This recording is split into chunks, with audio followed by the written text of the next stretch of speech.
We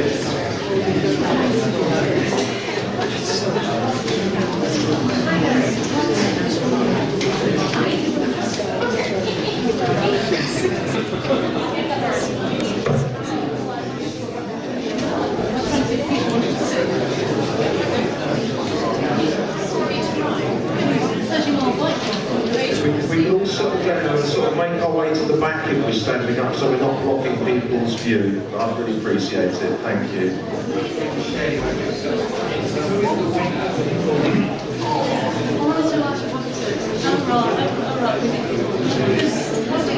Just remind them that there might be our microphones on, so. Okay. We have 3 seats over there. If anyone's got an empty seat next to them, if they put their hand up, then people can see and maybe they can sit down if they want, because we want to make everyone as comfortable as possible. So if you want a seat, put your hands up and have a look and, you know, sit down. So if we can just shuffle along and get ourselves ready. We're nearly ready to go.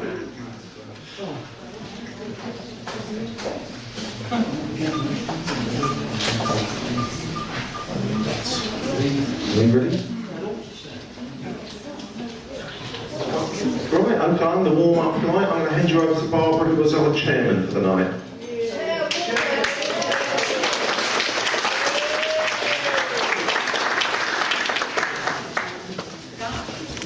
this on? Yes. Good evening. As you've just been told, I'm Barbara Jacobson, and I welcome you all on behalf of the Barnet Alliance for Public Services, known as BAPS. Yes. BAPS is a nonpartisan organization working, as its name indicates, to promote and protect the delivery of public services in this borough. Our membership comprises people of all walks of life and various political persuasions, and we invite anyone resident or working in Barnet who broadly agrees with our aims to join and attend our regular meetings. Although there are many issues that concern residents and that they would like to discuss with councillors, the purpose of tonight's meeting is to provide a public forum for questions and discussion about the One Barnet program of privatization. Our panelists are Councillor Richard Cornelius, Conservative Leader of the Council, Councillor Alison Moore, Leader of the Labour Group on the Council, Councillor Jack Cohen, Leader of the Lib Dem Group on the Council, and Mr. Andy Mudd of APSI, the Association for Public Service Excellence. Each panelist will make a short opening statement, after which questions will be put to the panel which have been submitted. After each question has been answered, we will invite comments on or questions about the answers from you, the audience. A very large number of questions have been submitted, and in order to fit in the maximum possible, we politely ask that everyone is as clear and as brief as possible. I have a clock. Unlike in a regular council meeting, residents will have an opportunity to speak, so we also ask that you do not disrupt or interrupt any of the speakers. At the end, there will be some closing statements. Right, we'll begin opening remarks. Richard? Okay, well, I guess I get to kick off as feeling slightly lonely on the panel here, but I can live with that. First thing I'd like to say is that we are all concerned about services in Barnet, and we start from that. This is not a programme of ideological privatisation, but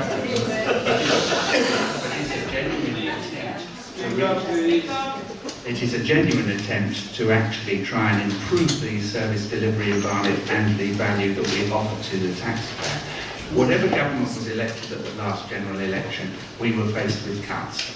We know that, and we were not surprised to receive the cuts that we did from the coalition government. 27% out of our budget by 2015, £17.5 million is a lot of money. Speak up, please. I'm sorry, yes, we had seen this coming.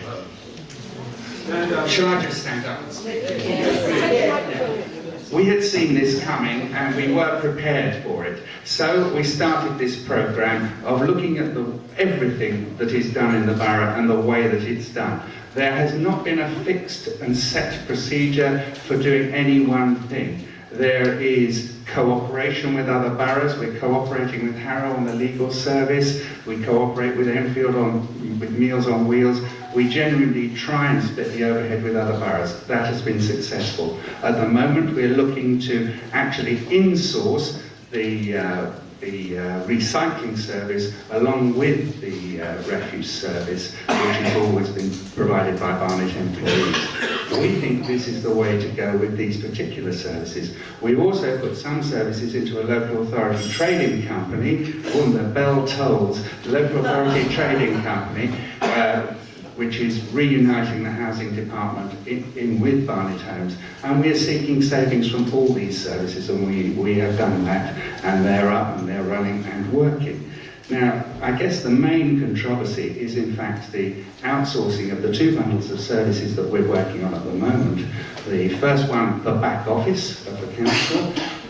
Yes, there are bidders to do this, and I understand the savings are big, and we will make that decision in a few weeks' time as to whether we go with this contract. The idea of outsourcing these services, I think it is not really terribly controversial, in that Labour councils across the country also do it, Conservative councils do it, and I understand even unions do it. And when you think about it, in your house, if you have a repair to do, there are some repairs you do yourself, and there will be some that you get other contractors in to do. You know, I'm happy to paint a house, but I'm not happy to go on the roof and fix it. You know, there is a decision point that you can get someone else to do a job, and it will be better than if you do it yourself. And we are following that. Now, the savings that we're expecting to achieve by this project, we're expecting to save approximately £100 million over 10 years by doing this. We're already into net savings over expenses at the moment. This is beginning to work. You know, this is a way forward for us. Anyone who suggests that this is not the way to go forward does actually have to come up with a set of plans to achieve the service delivery and make the budget to balance. A council has to balance its budget. There is no alternative. We can't borrow money. We can't have resort to the printing press like a central government can. We have to do this. And I see this project as being actually the DRS project, the regulatory service project, the second of the two that we're looking at, will actually be a new business that's starting. And there are opportunities for our staff who get involved in this to actually be involved on the ground floor, developing a new business. They will actually be able to trade and do planning work for other boroughs. This is something that we should all be grateful for, and I believe this programme will deliver the savings we're looking for without the public actually noticing. It's very important. The public won't notice the back office, we know that. And the development side will still be under democratic control. There will be planning meetings. That will not change. Elected representatives will have complete control over this. And I think I'm probably running to the end of my time, as I can see the clock, so pass the microphone back to you. Thank you. The next person to speak will be Alison Moore. Mrs. Webb, I'm going to stand up with you.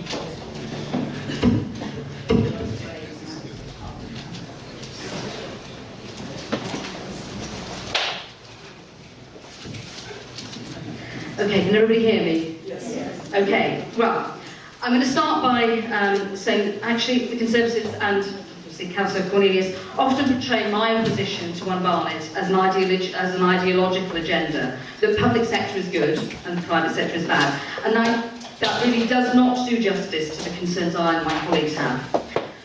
On December the 6th, the Conservative Council will make the first of two critical decisions to sell off the running of 70% of council services to one of two huge multinational companies. Customer care, finance, procurement, human resources, IT, revenues and benefits, I think people will notice if they do not work properly. And the council estates will be controlled by a chosen private contractor for the next 10 years. Only next year they will award another contract to deliver development and regulatory services, planning, a whole range of statutory services. I'm concerned about this for the following reasons. The first is that, frankly, in the process there's been little or no transparency, and the process has been mired. We've used secrecy, but actually obfuscation might be more appropriate. Democratic scrutiny of the proposals by elected members in public has been thwarted and curtailed.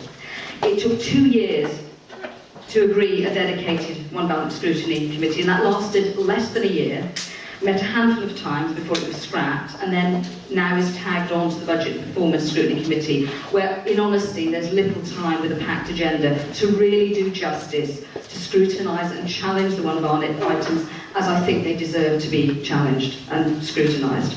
There's been no meaningful consultation with local residents about the One Barnet programme, and in my view, it's something that affects every resident across the borough. It's a fundamental change in the way we deliver local services, and I think local people really should be consulted about it. There was no robust business case. When we were considering the options for future delivery, right at the options appraisal stage, the in-house model and in-house services were completely dismissed as an option. The Conservatives were only interested in some form of privatisation, and I have challenged the Cabinet member subsequently on that, and he is quite clear about his predilection for the private sector in this. My concern is not that public sector is good and private sector is bad, but the in-house option was never properly assessed. A public sector comparative was not undertaken. So honestly, it's not clear whether privatising the services really will present best value compared with the public sector. The case at that point just was not properly made. There's been little flexibility there will be little flexibility in the contracts, and budgets will be fixed for 10 years. So much could change, and we've already seen 10 years ago the issue of the Catalyst contract, where frankly market forces did change after that contract was let, and we got our fingers burnt, and I think we need to learn from that lesson. We know that there are greater cuts coming from central government, another 28%, very possibly. And as those cuts fall, they will fall harder on the services that remain, and on children and adult social care, among others. Let's be serious, if things go wrong, there may be a huge bill that the Barnet taxpayers will pick up. Risk is never really passed on to the private sector when services are outsourced. You need to look at East Coast Mainland, the G4S fiascos. It is the taxpayer who paid the bill at the end of the day. And let's be honest, Barnet has not had the best record in procurement over recent years. We've seen everything locally, from the Metro scandal to the Aerodrome Road Bridge. But actually, you only need to look wider, and the West Coast Mainline story, to see that actually it's about poor procurement processes, and in the end, it is the taxpayer who pays. How much control will you have over fees and charges? I think when you look at it, the savings are relatively, and they're large sums, but they're modest when you consider the risks. You're looking at 26 million in one package and 41 million in the other, over 10 years. But the risk, and the money at risk, is £1 billion worth of services. We've already looked at problems with outsourced contracts. The street lighting PFI was underfunded. We've had serious parking, the parking service is already in trouble and has had to have a recovery plan put in place. The housing repair service Connaught cost the council £1.5 million, and I've mentioned Catalyst already. So other local councillors have already encountered problems with their large-scale outsourcing services, much bigger than that list I just made. Somerset Council is being sued by its private partner. Cornwall has halted its outsourcing. Edinburgh Council stopped a major privatisation. Excuse me, there are people out here queuing to come in. How can we arrange to... There's plenty of space down here. Well, can we organise ourselves that we can all come in here? All right, then. At the end,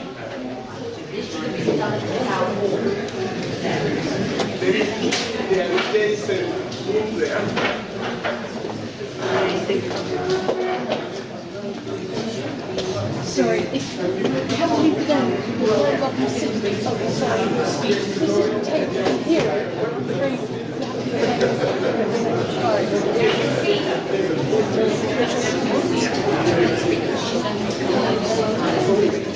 Somebody like to take this empty seat? There's an empty seat here.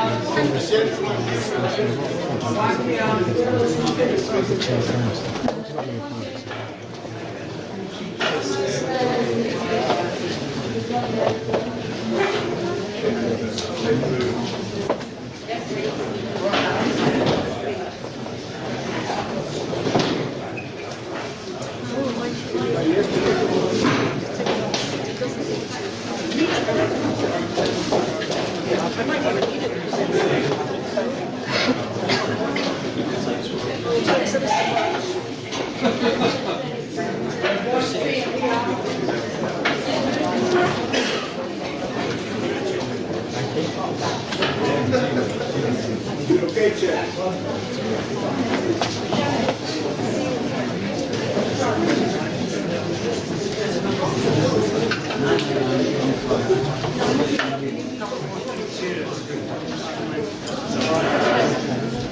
If everyone could just sort of make their way in, there are spaces over the other side. Can we hurry on, because we have got a limited time. So if people could come around the front. We've got a lady here. If someone's able-bodied and they could make a seat for Janet there, I'd appreciate it. And sort of stand at the side somewhere. If we've got one, if someone could... Oh, Janet's got a seat.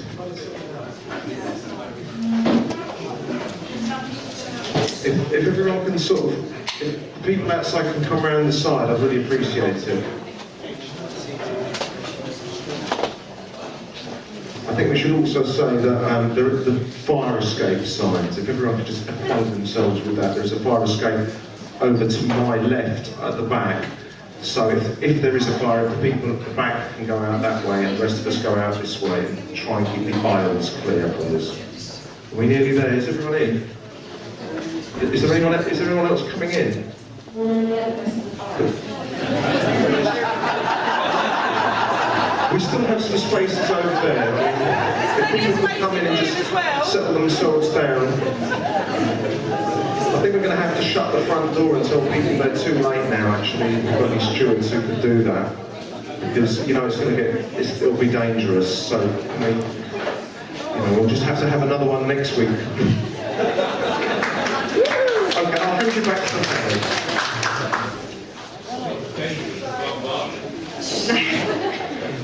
So there are problems aplenty across the country, but actually Barnet is proceeding on regardless, and with apparently no plan B. Now, if you started from if you had a different set of principles, you could do a very different job in terms of providing 21st century services. But from where we are right now, there are things you could do differently. You could cut the spend on consultants and agency staff. Yeah. You could.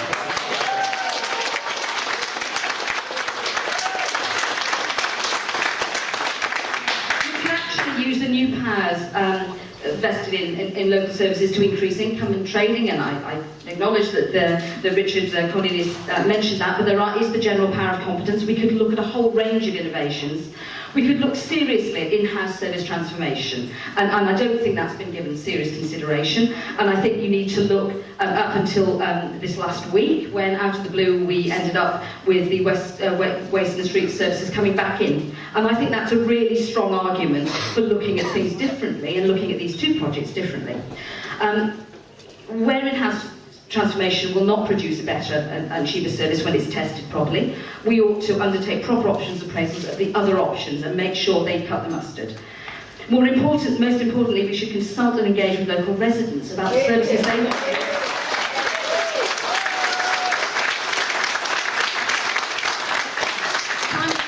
But there are other authorities who've done it differently, and it would be possible, even at this late stage, to pause, challenge if it doesn't add up, stop the mass outsourcing, and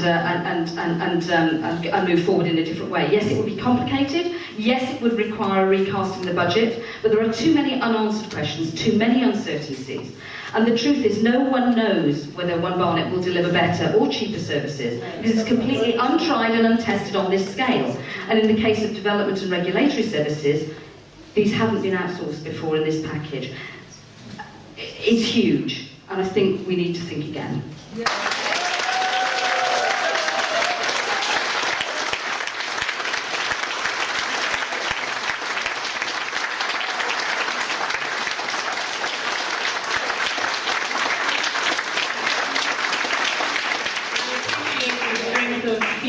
But if we could just keep the applause to as short as possible so that we can all get the questions in.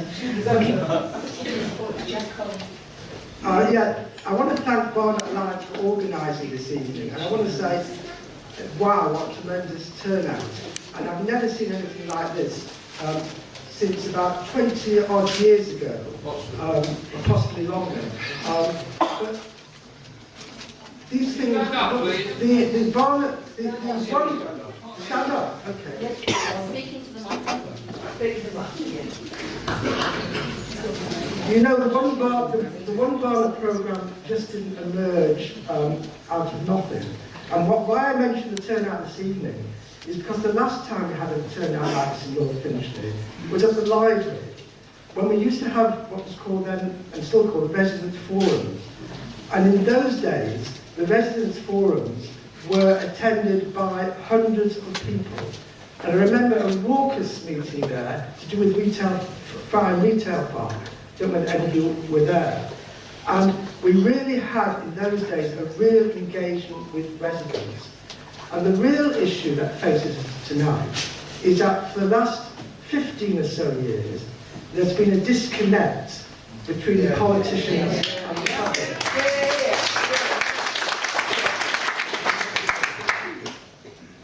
If you go to a resident forum these days, you're lucky if there's a handful of people turning out.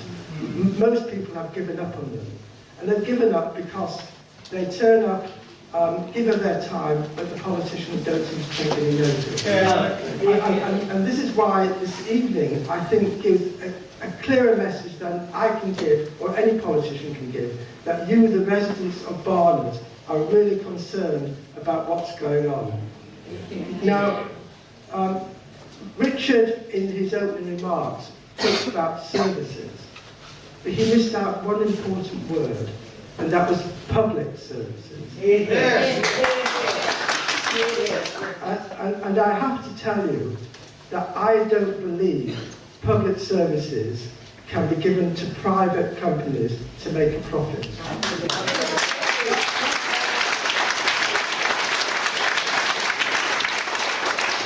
That is my basic premise. But why have we got where we are today? The reason is because the council, run by Conservative administration, have not been keeping in touch with residents and elected councillors. As I say, these things just don't happen. And if you go back a number of years, when a new way of running local government was introduced, and we had the cabinet system replacing the committee system. Now, the committee system wasn't perfect, but I have to tell you that the cabinet system is deeply flawed. And personally, as a councillor that's been on the council now for over 25 years, I know little today about what's going on. I am kept in the dark, my colleagues who are not in the cabinet are kept in the dark, and I suspect that those members of administration who are not in the cabinet are also kept in the dark. So there's been no opportunity to properly look at what is being proposed to do with our services. Now, I don't know whether it's going to save £100 million or £140 million. Nobody knows. Because these are figures just plucked from the air. But what I do know is that if these proposals go through, and it's still not too late to stop them, we are being signed up to 10-year contracts with private companies with no real way out. And what that really means is that if there's, well, I'm not going to say if there's a change of administration, because I believe there will be a change of administration. Yeah.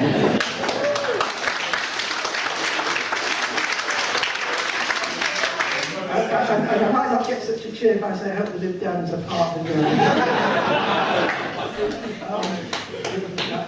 I have to say that, don't I? But listen to me. The problem is that because we're signed up to these contracts for 10 years, we won't be able to change anything. Now when I say we, I don't mean me as a politician. I mean we as residents. Because this goes to the heart of democratic accountability. When it comes to the next local elections, what will you be voting for?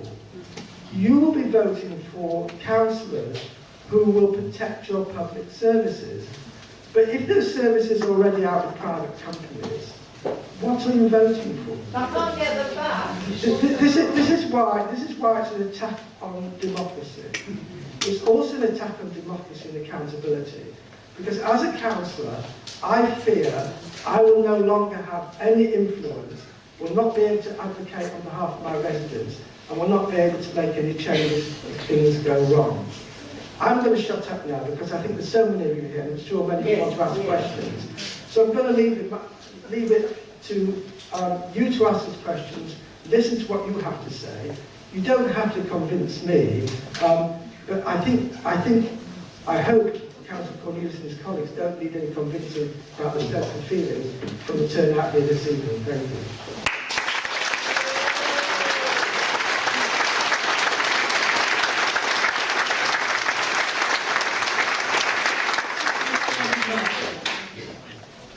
Okay, well, Councillor Cornelius might feel like he's the odd one out, but really I'm the odd one out.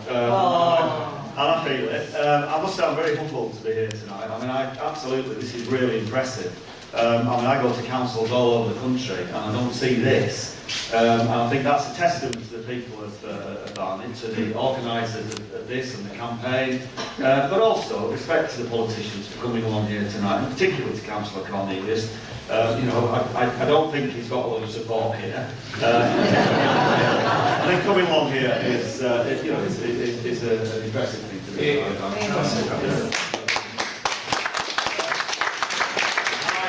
I am not a politician, and I am going to resist the temptation to make political statements tonight as far as I can. My involvement in this is essentially I've been working for Unison. I am a consultant. Most of the time I work for local authorities. But quite a lot of my time I also work for Unison, up and down the country, lots of different councils. Unison asked me to look at contracting practice in Barnet because they were worried about some things that had gone wrong, and we've already had some references to some of those contracts, and I don't intend to talk about those too much. I've been told by the council it's all water under the bridge now anyway, or ancient history I think was the expression used, and whether people really feel that way about it, well, we'll see. What I would say is that having looked at a whole range of failed procurements and poor contract management practices, I would have to say I think Barnet is probably the worst contracting authority that I've come across. Now, I don't want that to sound political, it's not intended to be political, because I also think we have to recognise the things that Barnet Council has been doing well. And one of the things it's been doing well over the last few years is it's been managing its money pretty well, as it happens, with the exception of its money that's been caught up in contracts. So my conclusion from that is that actually the council demonstrated that it's quite good at managing its money. That it's quite good at managing its in-house services, but it is very poor at managing its external contractors. So why take this leap of faith into a world where everything is to be contracted, where contract management is going to be what the council is all about? It doesn't seem well prepared to do that, to me. It doesn't seem like the right authority to be making those decisions. Now, I don't want to argue with Councillor Cornelius too much, but he did try to suggest that somehow the approach is pragmatic.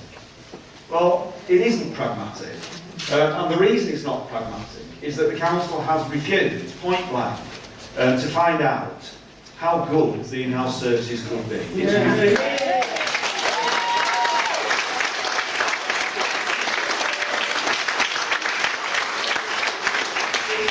To prepare what we call a public sector comparator, which is essentially working out how good the in-house services could be, so that if you make a decision to award a contract to somebody else, you know that you're making the right choice, that actually it wouldn't be better to keep it in-house. Now, having not prepared the public sector comparator, it is just not possible to say with any degree of certainty that the contracts that are going to be awarded are indeed best value and the best that the council should be doing.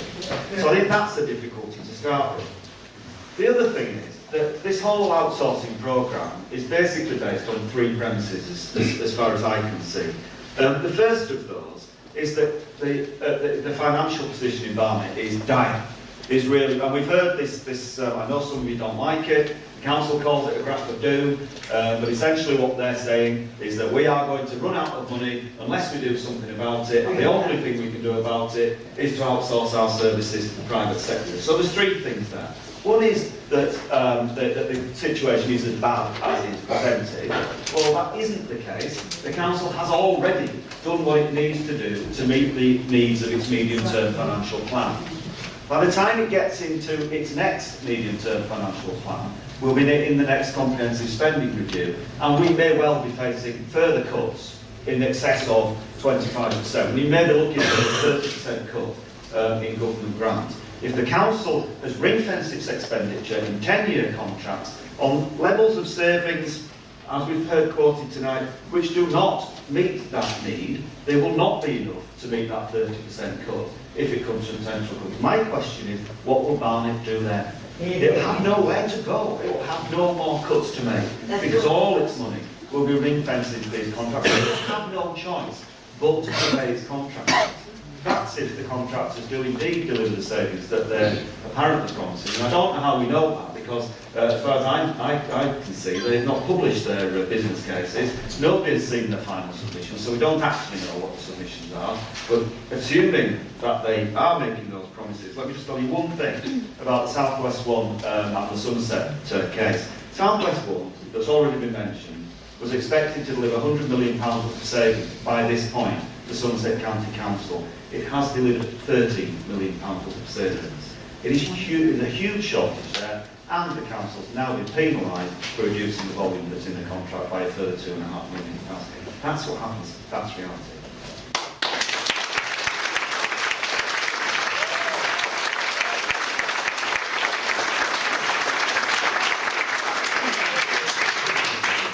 Okay, we have questions that have been submitted. We're going to start with them, as I said at the beginning, and then after the panelists have answered each question, we can have a bit of floor discussion on that question. We have a limited time. We will not get to every question everybody has. Look at the room. So if we unfortunately cannot answer every question you have, please send them to your counselors. Send them to these counselors. Okay? That's one way of getting to them. You might get an answer. Now, the first question is from Ruth Kuttner. Who's got the mic? Excuse me.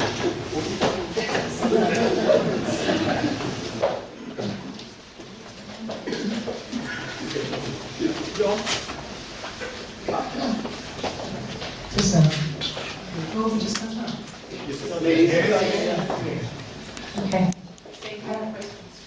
Yes, this question is for Alison Moore. Speak up, please. Sorry, this question is for Alison Moore, especially in view of your introductory speech. The Council has not complied with the legal requirement to consult local people on how they should fulfil their duty to comply with Section 3 of the Local Government Act 1999. What have the other parties done to rectify this? Okay, well, I think the first thing to say is that at every stage in the process we have called for public consultation. We have formally called for a public referendum. But actually, since we weren't getting too much joy there, we have ensured that whenever we are, as a campaigning party, putting out literature and materials, we've been trying to explain the issues and the challenges of One Barnet and giving people a way of responding back to us, so that it's not a systematic way of doing it, but getting a sense of what local people feel.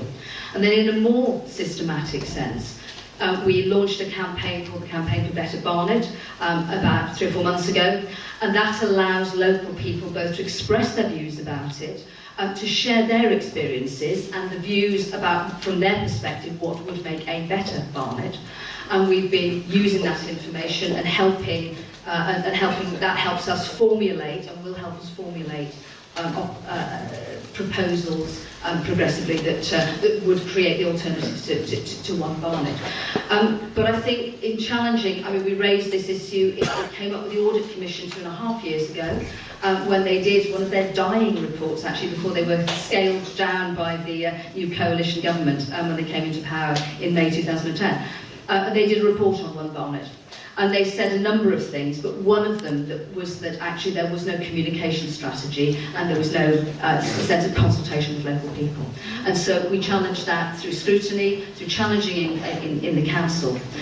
But as an opposition, we have limited power to be able to spend money within the council. We can't do that other than by a decision at council or a decision by cabinet. And therefore we have tried to influence and use our powers as a campaigning group outside the council to try to get the message out to people.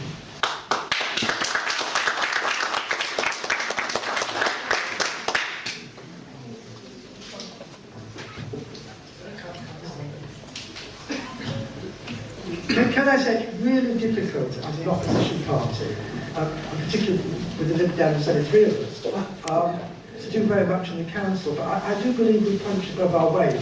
And like Alison, we've taken every opportunity to challenge and to scrutinise whenever one Barnet's come up on the council agenda. But apart from that, we do our regular newsletters to people and our residents. And I've begun to notice, very slowly but surely, the number of emails I am now getting about one Barnet is on the increase. So the message is getting out there. But your question was a very legalistic question about challenging under certain powers. Yeah? I wish I had the money and the time and resources to go to court to challenge Barnet. Not just on one Barnet, but a whole raft of issues where I believe they're not giving us the proper information. I don't have that kind of money, I'm afraid. Groups of residents have tried it, I think, over parking. They've got so far. Another group of residents who I think are misguided are doing it about a proposed school in Mill Hill. But it is about people power. And if you can get enough people together, enough people to raise the fund, you can challenge in the cause. But the day we have to go to court, I think, it is a condemnation of the political system. We ought to be able to change things within the council and not resort to going to court.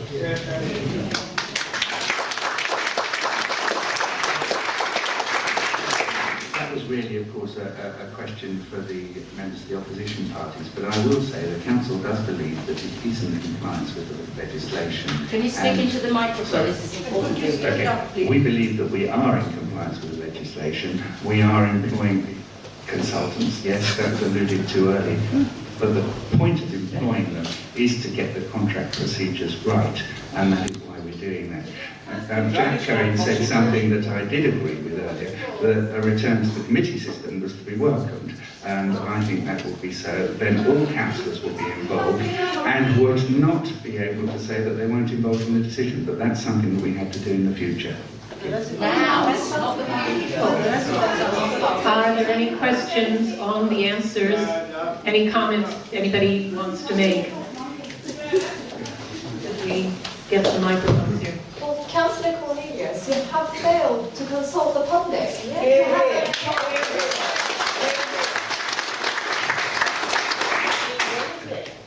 The public were consulted in the last election.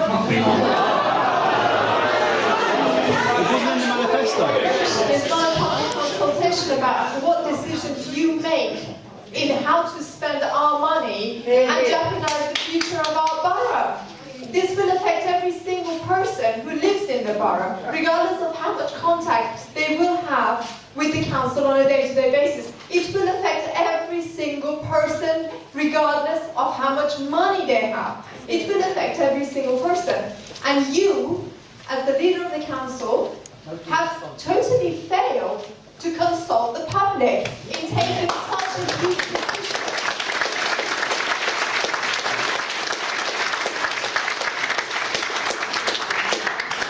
Are there any other comments? There's a man at the back. Is there a microphone at the back?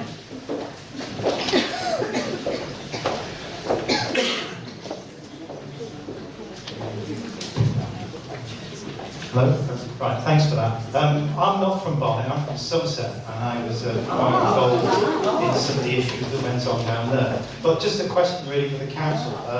Since 2003, not one joint venture from Suffolk to Somerset or Liverpool to Bedford has been successful. What makes Barnet think they can see where so many have failed before them?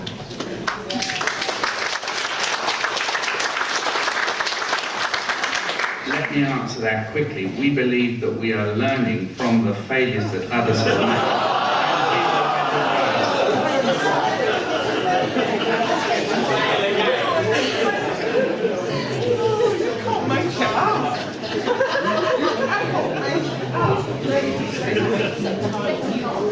Ladies and gentlemen, listen. To me, Councillor Camellia, I've got a learning difficulty, so excuse how I say this. All you think is saying money, money, money all the time. You don't come back to salespeople or anyone, do you? All you think is to say money, money, money all the time. And do you care? No.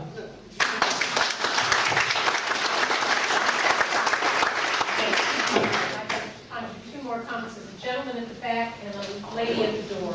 Just very quickly. Oh, hang on. Pull up the chair, please. Back. First, sorry, I didn't see you. I'm Austin Harney. Well, I'm not only the Secretary of Barnet Trades Union Council, I'm a very proud resident of the Totteridge Ward. And I'm glad to see that two of my councillors are here tonight, Richard Cornelius and Brian Bowman. I don't know if there's a third one was here. But I'm sorry to tell you that this idea about the value of the taxpayers' money is a big, absolute load of rubbish. And actually, in fact, you say you're consulting, but every protest we've had outside the council, all we've got is just gloating remarks from the Tory councillors all the time. All we've got is just contempt. We've never really listened to the public, and the painful reality is, you say that cuts need to be made, but I'm going to have to say £123 billion of tax not paid each year by all these corporate businesses, uncollected. You could actually join the people of Barnet and put pressure on this central government to collect all these taxes and solve out our problems. So that's the question I put to you.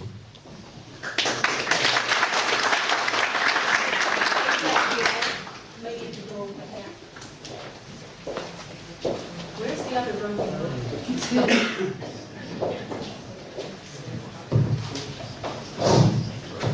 Mr. Cornelius, I happen to live on one of the housing estates in Barnet, and every time we have any work done, a company goes bust in the middle of the work.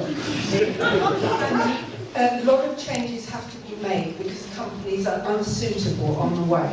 So I don't think you check very carefully in Barnet what's going on. And the repairs are diabolical.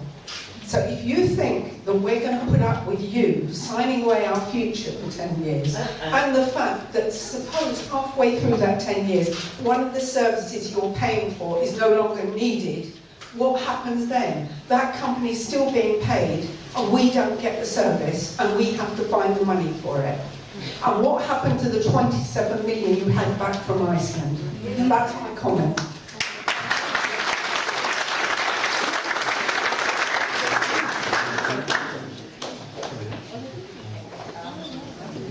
Have final comments on that question, and then we'll move on to another question. I'm sorry, I have to be really mean. Just very quickly, can I just say something? I'm sorry, mean.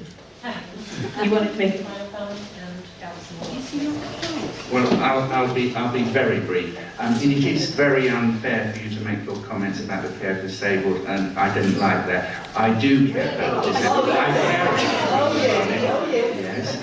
But we also have to be very mindful about the taxpayer as well who foots the bill. It's not my money, it's the taxpayer's money. Now, the next thing we are talking about, join the club, please. Now, there was a comment made about tax collection from corporates and fraudsters, and actually it was a question, you're quite right. Of course the central government has to bear down on tax evasion, and it is doing so. It is doing so. Now, there was also a comment about the companies that do the repairs, I suspect for Barnet Homes. Yes, they have gone bust, and we have replaced the people with another contractor, and the repairs continue, and the repairs continue to the highest standard that can be afforded. You also asked what's happened to the Icelandic money. The money that was deposited in Iceland that has mostly come back and the rest is on its way, thank God for that, is coming back. But that money was always money that was for school improvements, and it was on deposit pending there. So that we can't spend that money twice.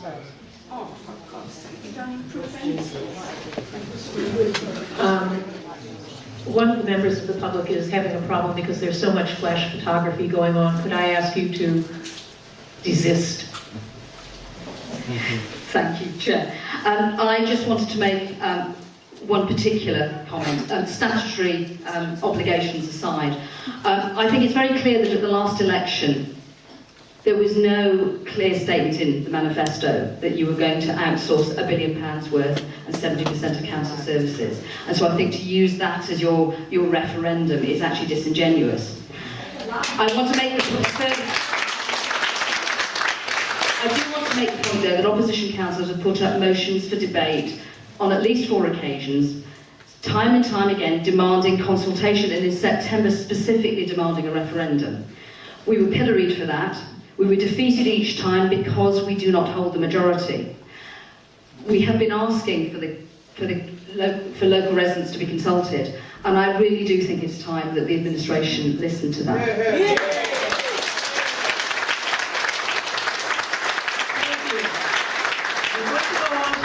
Question. If we get through all the questions we have here, there might be some time left at the end for a completely open discussion, but could we just please follow the plan? The next question is from John Parker. Mr. Parker.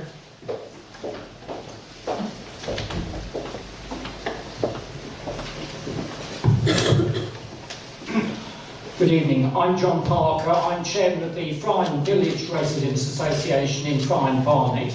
My question for Councillor Cornelius and the panel is this. As a Barnet resident and council taxpayer, in what ways am I and other residents likely to benefit from these proposed changes? Good question. That I can give a very quick answer to. Council tax will not rise as it would otherwise rise to pay for services. The savings that will be made from this programme will obviate that.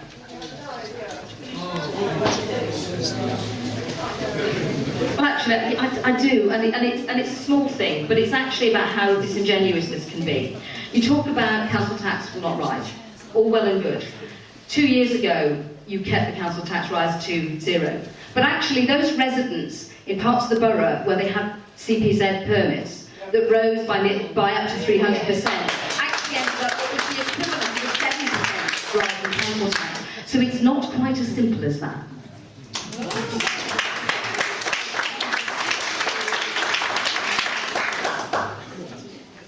You know, Councillor Cornelius and the other Conservatives on Tuesday night at Council kept saying that One Barnet is not ideologically driven.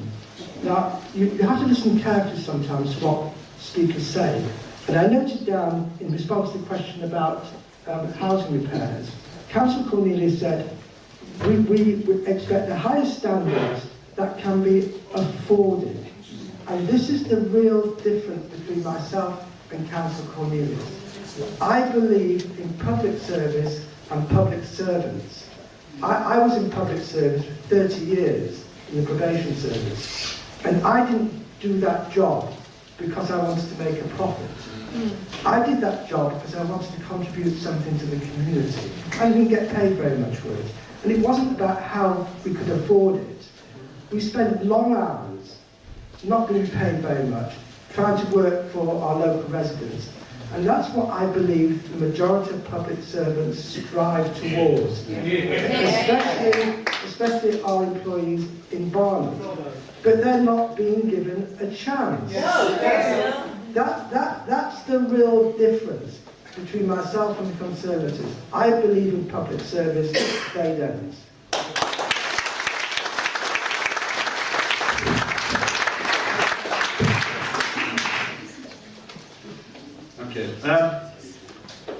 I think this issue of tax is a difficult one, isn't it? I mean, no politician likes to stand on a platform wanting to increase taxation. But I think what you just need to bear in mind is that if you prioritise cuts or freezes in council tax over services, then what really happens is that the better off benefit financially, but the most vulnerable people suffer because of the loss of service. So I think it's a matter of, it's always got to be a matter of balance. And it does worry me when councils, and particularly council which is claiming that it's in serious financial difficulty, when a council says that it's going to freeze its council tax. I mean, effectively, what Barnet will do, if it freezes its council tax, as I believe that you are trying to do, is effectively it will permanently reduce the amount of funds that are available to provide those much needed services. Now, if for some reason these contracts don't deliver the savings that they're hoped to deliver, then that will make it even more difficult for the council to then recover those services. So I think the council could be actually making a big mistake if it freezes council tax. I can absolutely understand why you might want to do it. But I think, again, it's a really risky thing to do in terms of services. It's essentially risking services for what is actually a fairly small financial benefit to the better off people in the borough. And I'm just asking you to think that through, I think, Councillor.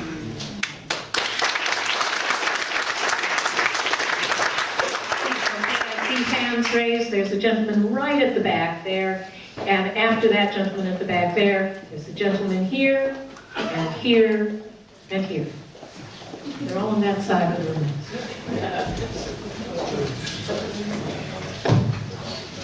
Thank you. I'm Rabbi Jeffrey Newman, and I'm not a politician either. And I have never been involved in local politics. I've been concerned about my community and the well-being of people in my community.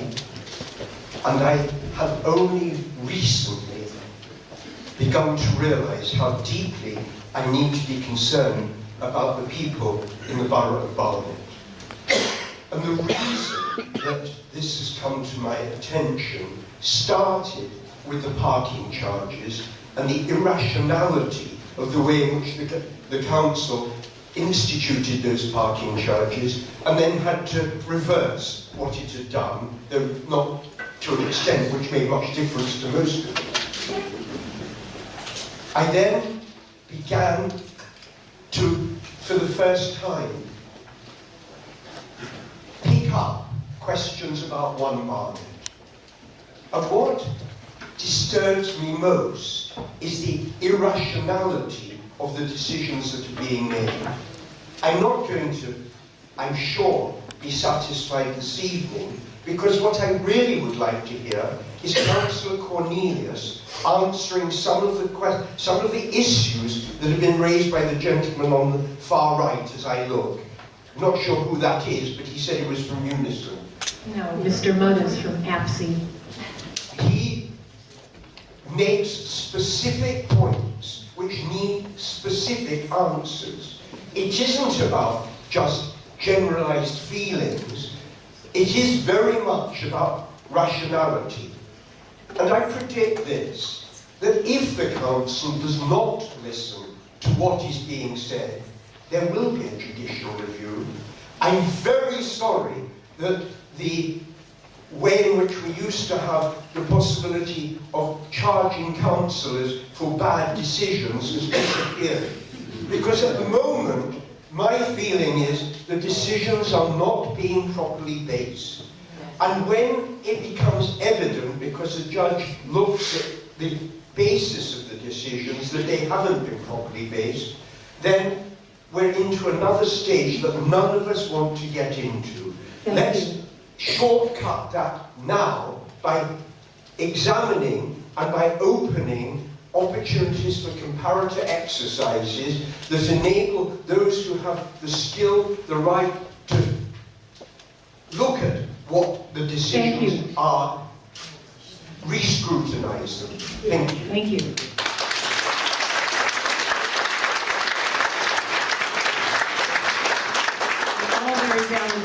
We have a lot of people who'd like to get a comment in over on this side. I'd just like to make one or two really quick points on what Richard was saying. In terms of the council tax freeze which was put through this week, that's going to take £40 million out of your budget over the next 10 years.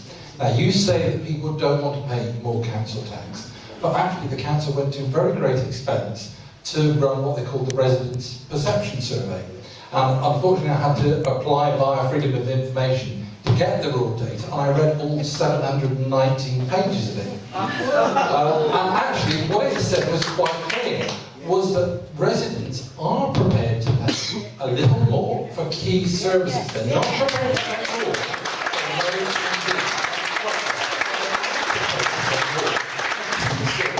And I think by saying that You know, people don't want to pay more tax. It's wrong. Some people are quite prepared to pay a little more. And just by taking that cut this year, a freeze, you've taken £40 million out of the budget that are going to have to come from cuts elsewhere.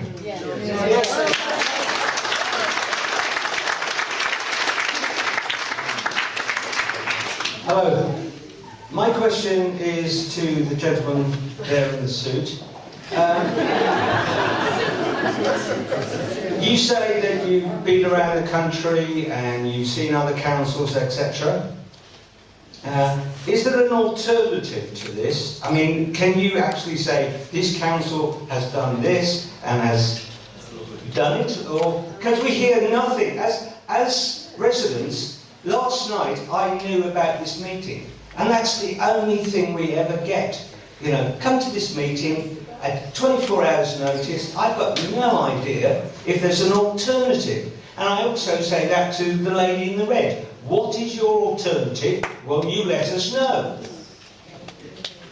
We'll have a brief answer to that, and then we'll go on to the man at the top. So the short answer is yes, there are alternatives, and I spend my... switch it on.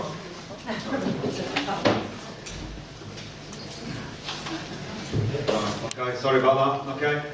Yes, there are alternatives. I actually spent most of my life helping councils to work out what those alternatives are. Sometimes councils decide that they need, for whatever reason, to use the private sector to provide some services. Some of those councils drive savings through those pragmatic decisions. The problem here is these aren't pragmatic decisions. This is about ideology. This is about a whole different way of running the council. It's a commissioning council, an enabling council. You know, it's a different sort of council. And we argue about whether that's going to work. What we know is this hasn't been tried anywhere else before. That's why everybody talks about this as being a gamble, because it's untried, it's not been done before. And yes, there are plenty of alternatives. I mean, I'm not going to go through them all, but if you look on our website, which is apsi.org.uk, you will find a whole list of authorities where we've been working, helping them to make savings, by making their services more efficient, by helping them to use innovative approaches to service delivery, by helping them to change the way that people work. Sometimes difficult decisions for trade unions there, I have to say, about changing the way that people work, but you can do it. And also councils generating income for themselves. It's actually part of the One Barnet approach to try to generate income for the council. The difference between Barnet and the councils where I'm working is that the councils where I'm working will get all of the income from that external trading. Barnet will be sharing it with its private sector partner in the form of profit, and some of that money will be going out of Barnet. That's the problem with doing it this way. Yes, in my view, there are not only are there alternative ways to do it, there are better ways of doing it. Ways where you won't be sharing the benefit in the form of profits to private companies. That's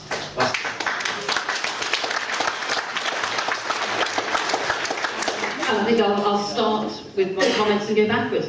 Because actually the issue is if we can improve services and save money, why should the profit from that go to a private company? Why should it not come back into Barnet and allow us to do better things or different things for local people? But I just want to draw everybody's attention back to the issue of the waste and street scene service. And, you know, all credit, there's been a decision made to keep that in-house and drive efficiency in-house. It was tested against the private sector option, and actually a decision was made to keep it in-house. So it's not rocket science, you can do it. It just was not done at the beginning of these two bundles of services. Barnet could be sharing services. Now, Barnet actually pulled out of a London-wide set of pilots on back office services. There are other boroughs across London going into partnership with each other and looking at transforming those services between them and using their economies of scale as a larger group of local authorities to drive benefit out financially and service-wise. You can be sharing services with other boroughs.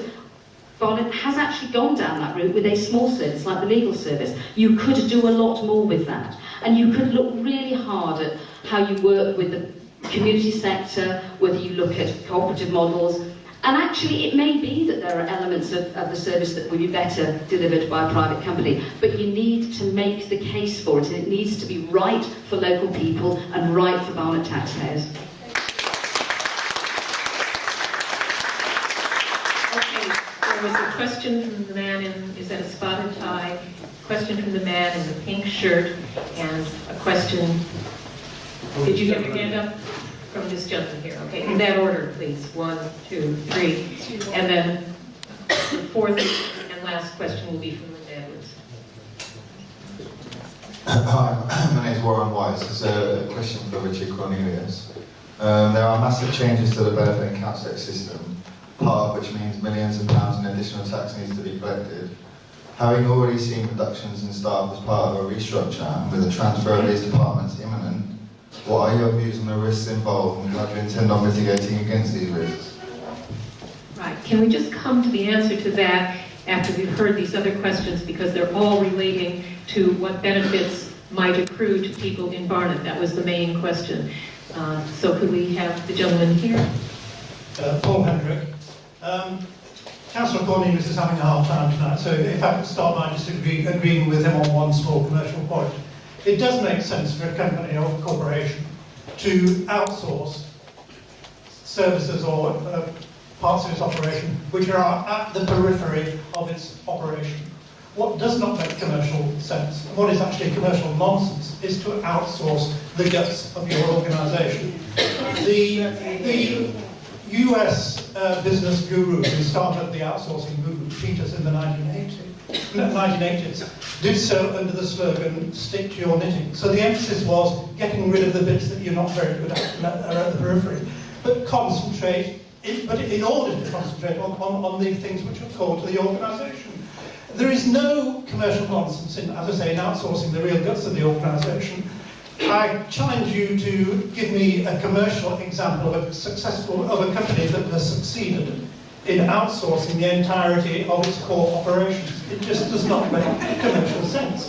You cannot act, you're left with a team in your organisation whose sole function is to manage contracts. It's very difficult to recruit it. There's no business challenge in that. There is no real career progression in being a part of a small team in simply managing contracts. And what contracts are you managing? You're managing contracts which are being run by large organisations like Capita, who could take you to the cleaners any day of the week.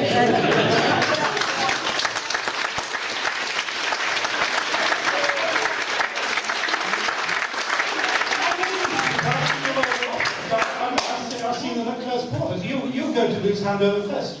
And you're not going to lose, we're going to lose because we're using our